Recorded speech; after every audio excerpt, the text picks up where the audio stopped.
Yup. Let's go.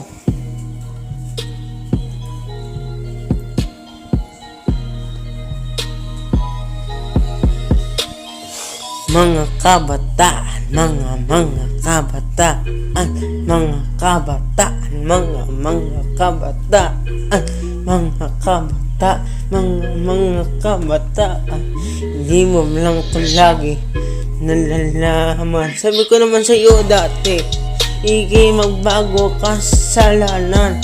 Bakit hindi mo pa ito pinagdudahan? Na alam mo na ngayong panahon ngayon, wala nang matinong tao sa mundo ngayon. Kasi lahat sunod-sunuran sa maling kasalanan. Kaya hindi mo ba ito nalalaman? Sabi ko naman sa'yo, magbago ka na to. Pero hindi mo ba alam ang kinakailangan mo? Kailangan mo si Jesus na baguhin mo sarili mo. Ipapakita na isa lang ang Diyos na to, na binigay ni Jesus ang lahat na to. Nagpapako sa krus kahit ito ay sobrang sakit. Kahit ginawa niya lahat, pinagtawanan siya, sinisipa-sipa siya, dinuduraan siya.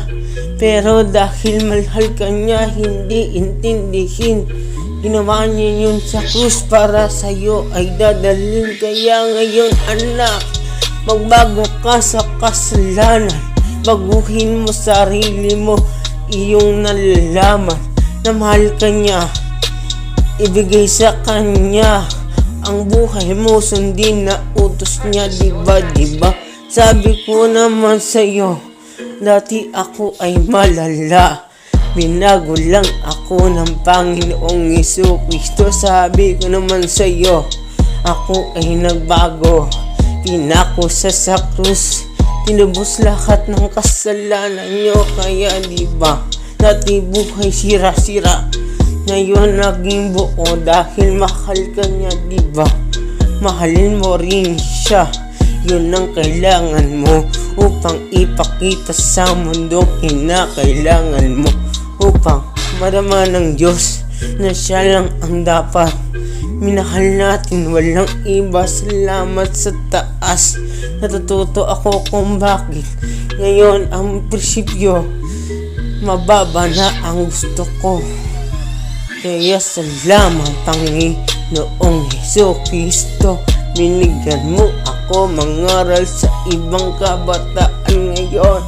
Magsisi sa kasalanan, tapon lahat ng masama.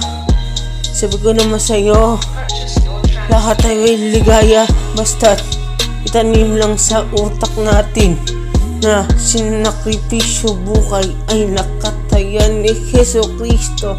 Kahit anong karagusang pako, dahil mahal niya tayo, ginawa niya kahit maraming taong nakakakita na pinahirapan siya. Pero ikaw gawa ka pa rin ng kasalanan. Sabi ko naman sa iyo, magbago ka na ng tuluyan.